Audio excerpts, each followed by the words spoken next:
Hello backbenchers, welcome to our YouTube channel back bencher पाठशाला।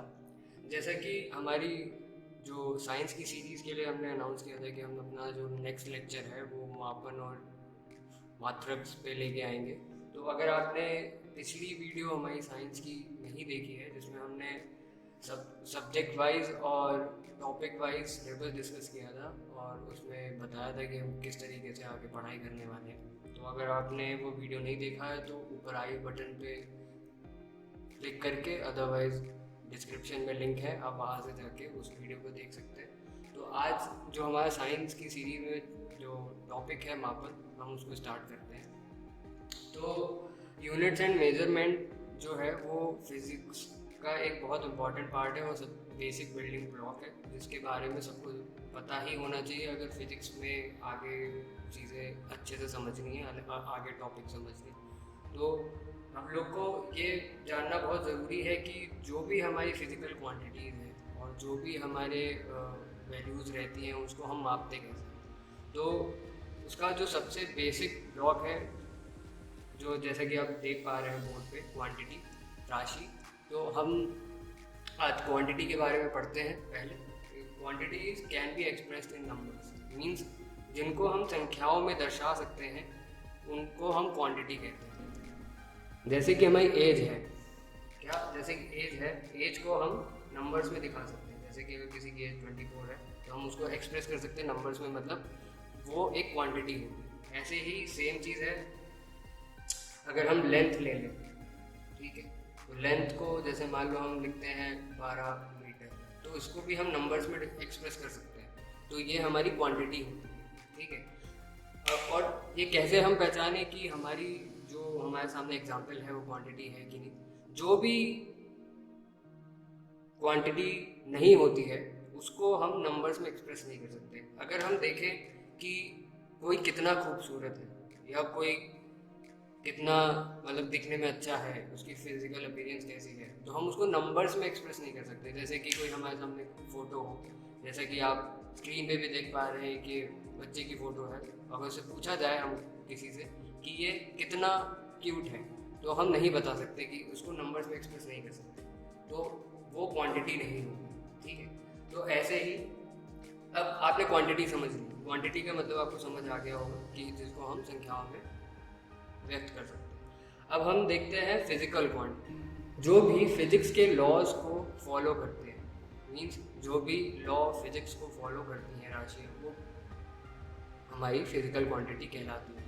मतलब जो राशियाँ भौतिकी के नियमों का पालन करती हैं, जैसे कि आप बोर्ड पे भी देख पा रहे होंगे, उनको हम फिजिकल क्वांटिटी कहते हैं। अगर हम एग्जाम्पल लें, जैसे कि हमारा जो हम फोर्स लगाते हैं, मतलब बल लगाते हैं, अगर मैं पूछूं कि फोर्स की एसआई यूनिट क्या होती है, मतलब जो फोर्स है उसकी एसआई यूनिट क्या होती है,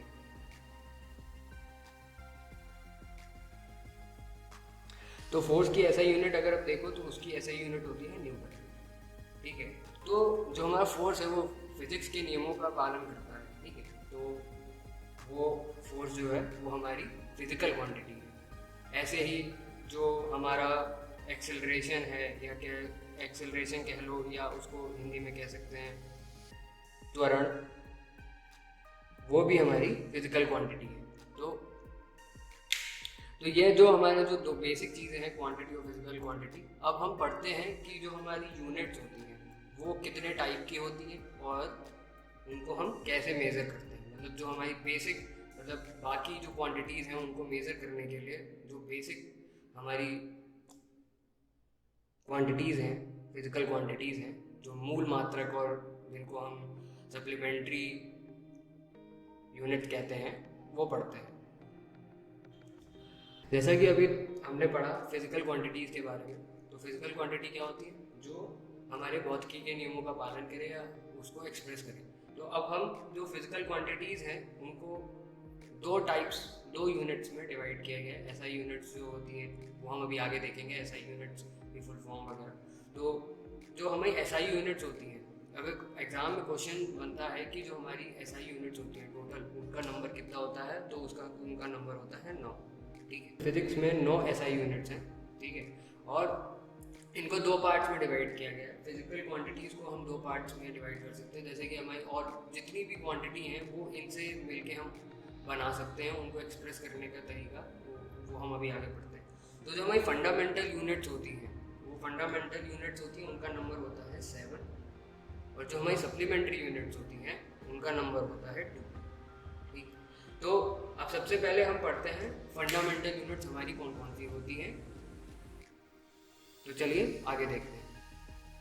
तो अभी जैसे हमने बात की फंडामेंटल यूनिट्स हमारे 7 होते हैं। तो जो अभी आप बोर्ड पे देख पा रहे हैं, मैंने 7 क्वांटिटीज़ लिखी हुई है, ये हमारी जो है वो फंडामेंटल यूनिट्स हैं। तो अगर देखें तो काउंट भी देखें तो 1 2 3 4 5 6 7, तो ये हमारी जो है फंडामेंटल यूनिट्स हैं।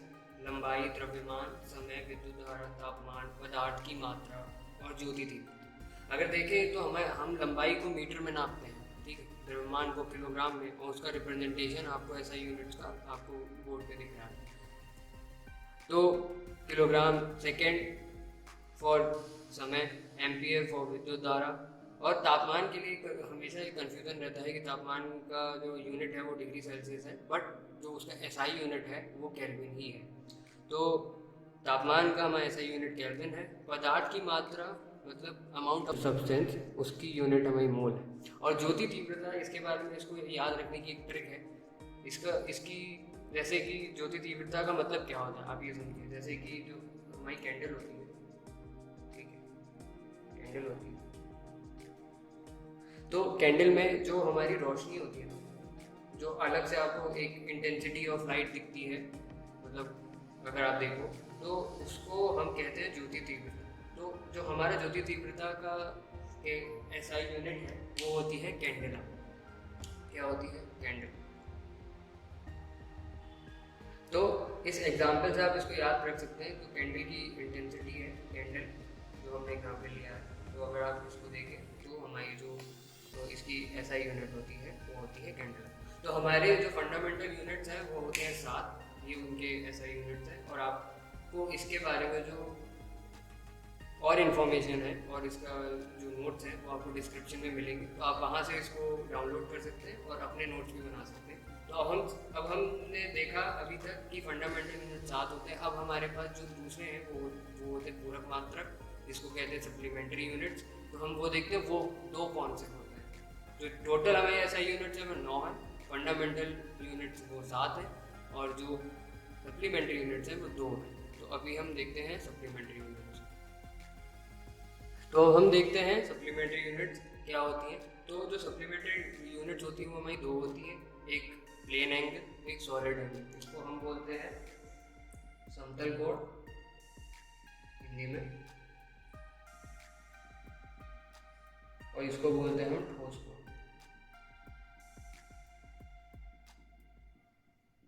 तो इन दोनों में डिफरेंस क्या है? जो हमारा प्लेन एंगल होता है, पहली बात इसकी एसआई यूनिट की बात कर लेते हैं। एसआई यूनिट होती है इसकी रेडियन, और इसकी होती है स्टेरेडियन। मतलब ये याद रखने वाली बात है कि बहुत एग्जाम में क्वेश्चन आता है कि प्लेन एंगल और सॉलिड एंगल की यूनिट क्या है। तो प्लेन एंगल होता क्या है? इसमें मेन डिफरेंस है, ये 2D में बनता है और ये बनता है 3D में। मतलब कि ये 2 प्लेन में बनता है, ठीक है। तो ये होता है हमारा प्लेन एंगल। और अगर आप सॉलिड एंगल देखें तो ये 3D में बनता है। अगर आप एक कोण लेते हैं तो कोण का जो एंगल होता है ये थीटा, ये हमारा सॉलिड एंगल। तो अब हमने देखा कि हमें ऐसा यूनिट 2 टाइप की, फंडामेंटल, सप्लीमेंट्री, और कितने कितने नंबर होते हैं। अब हम देखते हैं इनको रिप्रेजेंट करने की जो मेथड्स हैं वो क्या है। तो हम देखते हैं एसआई यूनिट्स और उसके मेथड्स। तो हम देखते हैं एसआई यूनिट्स और उसको रिप्रेजेंट करने के मेथड्स क्या क्या है हमारे पास। तो एसआई यूनिट्स की फुल फॉर्म होती है इंटरनेशनल सिस्टम ऑफ यूनिट्स। ये एक स्टैंडर्ड डिसाइडेड है जो इंटरनेशनल सिस्टम ऑफ यूनिट्स के नाम से जाना जाता है। अब इनको रिप्रेजेंट करने के हमारे पास 3 मेथड्स हैं। एक को बोलते हैं एमटीएस, दूसरी होती है सीजीएस, और तीसरी होती है एफपीएस, ठीक है। तो अगर आप इनकी फुल फॉर्म देखो तो यहाँ आता है मीटर, यहाँ आता है किलोग्राम, और यहाँ आता है सेकेंड। ऐसे CGS में यहाँ आता है सेंटीमीटर, यहाँ आता है ग्राम और यहाँ आता है सेकेंड। और इन द सेम वे यहाँ आता है फुट, पाउंड और सेकेंड। तो ये हमारी 3 पद्धतियाँ हैं जिनमें हम अपने क्वांटिटीज़ को रिप्रेजेंट करते हैं। जो इसमें एक क्वेश्चन आता है जो कि जीके का क्वेश्चन है कि ब्रिटिश कौन सी पद्धति का यूज़ करते थे, मतलब ये 3 पद्धतियाँ हैं तो इनमें कौन सी पद्धति का यूज़ ब्रिटिश करते थे। तो उसका आंसर है FPS, कि उस टाइम पे ब्रिटिश इसका यूज़ करते थे। तो ये एक जीके का क्वेश्चन है, आप इसको नोट कर सकते हैं। तो यहाँ पे आप देख पा रहे हो कि तीनों पद्धतियों में 3 क्वांटिटीज़ को लिया गया है, जो जैसे कि पहली जो है वो हमारी है लेंथ, दूसरा है मास, तीसरा है टाइम। तो हमारी इन पद्धतियों में जितनी भी हमारी क्वांटिटीज़ हैं वो इन तीनों में रिप्रेजेंट की जाती है। तो आजकल, पहले ब्रिटिश के टाइम पे FPS बहुत यूज़ होती थी, लेकिन इस समय स्टैंडर्ड है हमारा MKS, जो कि हम सबसे ज़्यादा MKS यूज़ करते हैं। CGS भी यूज़ होती है लेकिन MKS को सबसे ज़्यादा यूज़ किया जाता है। तो ये हमारे मेथड्स थे और ये SI यूनिट्स के बारे में अभी तक जितना मैंने बताया, आई होप आपको सब समझ में आ गया होगा। तो हमारे इसमें क्वेश्चंस कैसे बनते हैं, इसमें ऐसे क्वेश्चन बन सकते हैं जैसे कि हमारी जो फंडामेंटल यूनिट्स हैं उनका नंबर कितना है, हमारे सप्लीमेंट्री यूनिट्स हैं उनका नंबर कितना है। आपको 4 ऑप्शन दिए जा सकते हैं, उसमें कहा जा सकता है कि इनमें से फंडामेंटल यूनिट कौन सी नहीं है। तो ऐसे क्वेश्चंस हम आगे आने वाले लेक्चर्स में डिस्कस करेंगे। तो आई होप आपको ये लेक्चर समझ में आ गया होगा, और इससे रिलेटेड जो भी डॉक्यूमेंट है वो आपको डिस्क्रिप्शन में मिल जाएगा। And thank you for watching.